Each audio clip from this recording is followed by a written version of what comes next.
Congressman Paduano tinawag ni ka Eric Celes na duwag, kalderong NPA, boy-contempt, pitbull, at ibinunyag ni ka Eric ang aktibong member ng CPP-NPA na sina Franz Castro, Raul Manuel, at Arlene Broses. Tinawag niya ang mga ito na Sabote Heroes. Kung matatandaan, si ka Eric ay dating miyembro ng NPA na nagbalik loob sa gobyerno, kaya hindi sila pwedeng tumanggi sa mga ibinunyag ni ka Eric dahil dati nilang kasamahan ito. Kanina, ka Eric, nasabi mo na may iba't ibang tawag sa mga miyembro ng NPA, may mga tiniwalag, may ganito, ganyan. Pero yung maingay dyan sa gusto namin makilala, kung ano pinanggalingan, yung maingay dyan sa Kongreso na mahilig mag-contempt. Kilala mo ata yun? Actually, tatlong paksyon na Master Judea, Boss Dada, Coach Oli, and Brother Jay ang nandyan sa loob ng Kongreso na ginagamit as attack operators. Mangbabastos, mangbubuli, manduduro. Ang isang paksyon dyan, aktibo talaga sa CPP, NPA, NDF. Again, I would like to emphasize, si Ka Eric po nag-identify nito, hindi ang Banateros. Yes, okay. At hindi SMNI. Yun, malinaw. Malinaw Sino yun, po ha? ang isang grupo na ginagamit ngayon bilang operator sa pag-demolish, pagbabastos, pangbubuli, at mga pag-abuso sa kapangyarihan sa Kongreso. Ang mga CPP, NPA, NDF party list, tatlo sila. I will name them. Franz Castro, na convicted criminal sa kasong child abuse. Si Raul Manuel, si Arlene Broses. Ito sila ay mga aktibo na mga operatiba at until now they belong to the Communist Party of the Philippines and therefore they are also part of the entire operations of the CPP, NPA, NDF. Ang pangalawang grupo, isa lang pala siya. Isa lang yun. Pero barkada siya ni Akop. Ito ba yung sinipa? Oh, ito yung sinipa ng NPA. Dati siyang NPA, kaya sinipa siya. Dahil naging bodyguard siya ng mga asyendero at ng mga politiko sa Negros. Ay, balimbing! Oo.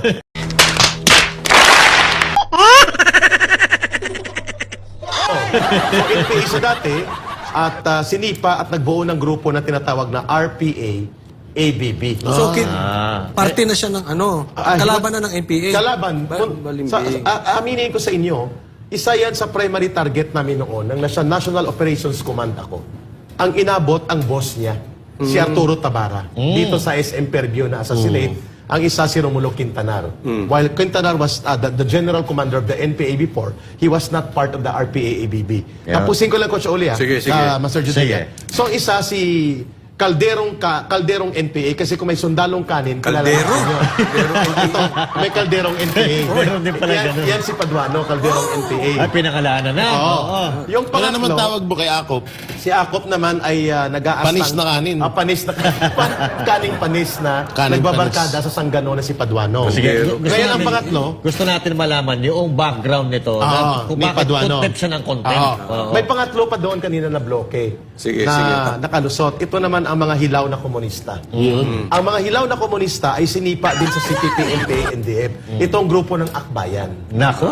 So tatlo yon. Hindi yan magkakasama sa isang organisasyon. Nagpapatayan dati yan sa panahon ng 1994 hanggang mga year 2000. Kaya Eric, maputol ko yung Sige, Akbayan yung kasama nila Dilima, di ba? Dilima at Na Teotiveros. Oo, na Ang tawag naman doon, mga hilaw na komunista. Hilaw pala yung mga yan. Kasi walang NPA ito. According kay Kay Eric. So, pwede yung tawaging impostor na aktivista. Yun. Hilaw na komunista, impostor na aktivista, kasi wala silang NPA. Yes. Pero gusto din nilang guluhin ang gobyerno. Ito naman ang CPP, NPA, NDF, nagkukunwaring walang NPA, pero kasama sila. Ayun. Yan naman ang mga nasa communist terrorist group na napangalanan na ng gobyerno ang kanilang organisasyon.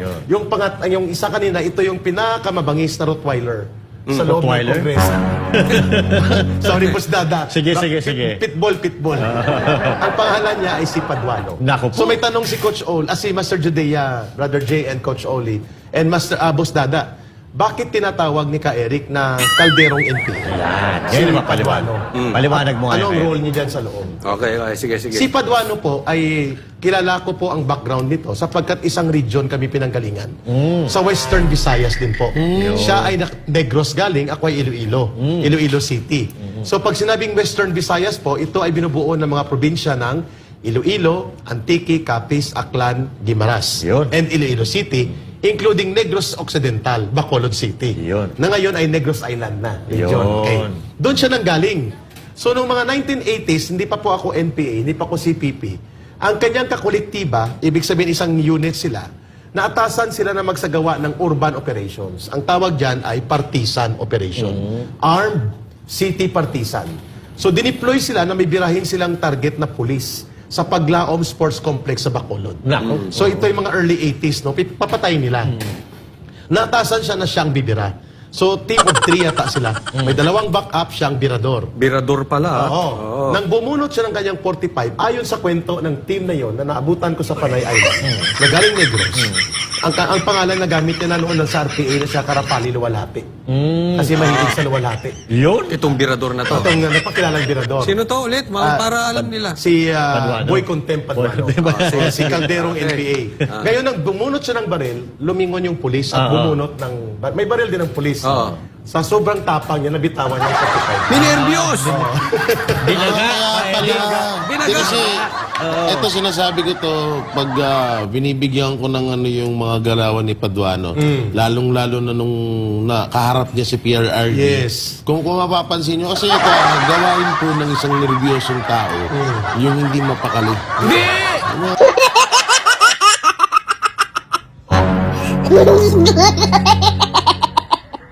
Ganun-ganon.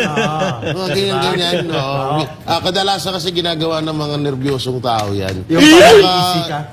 About naman doon sa pagiging balimbing ni Paduano, totoo. Kasi may kita naman natin ngayon, tingnan mo siya yung Overexcited na overacting. overacting doon Tama. sa Jay, ang sinasabi ni Judah na pagka-nervyuso niya, na kung hindi nagkaroon ng backup, ang team na yon patay siya. Kasi ang bumira sa pulis, hindi siya. Bitawan niyang 45 niya eh. Ito pa may gusto kong ikwento dyan ha. Ito yung problema ngayon dyan kay Paduano, brother. Sapagkat gusto niya ipalabas na siya ay matapang di prinsipyo.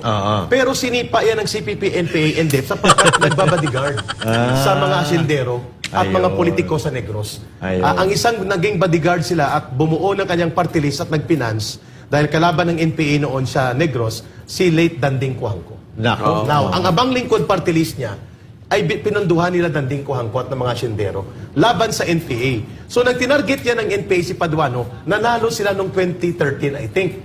Hindi yan nagpapakita, nagtatago yan sa office ni Albi Benitez. Nako. Kahit na sa kongreso na siya, hindi siya Tumatago. Nagtatago kasi at that time, active pa ang order na birahin siya ng NPA. So alam ko kung anong background nito. Sayang.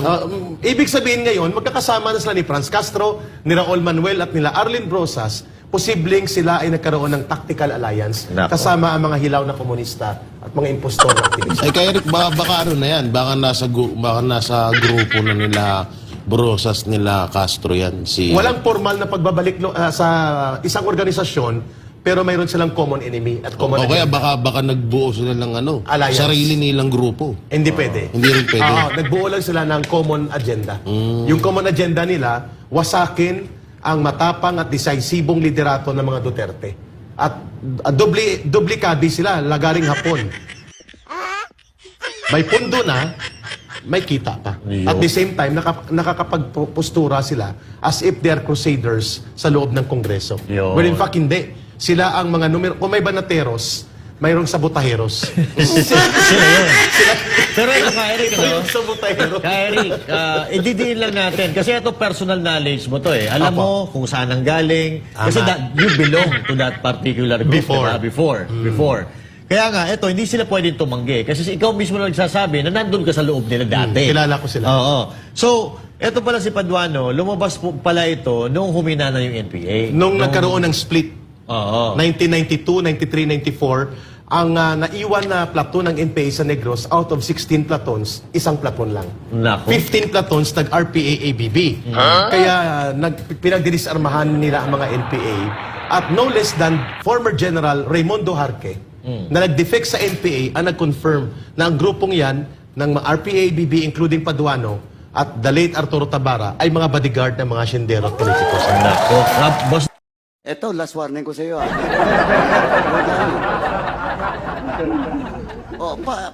Gusto mo i-cite ko na? Paano-ano pa yung mukha mo eh?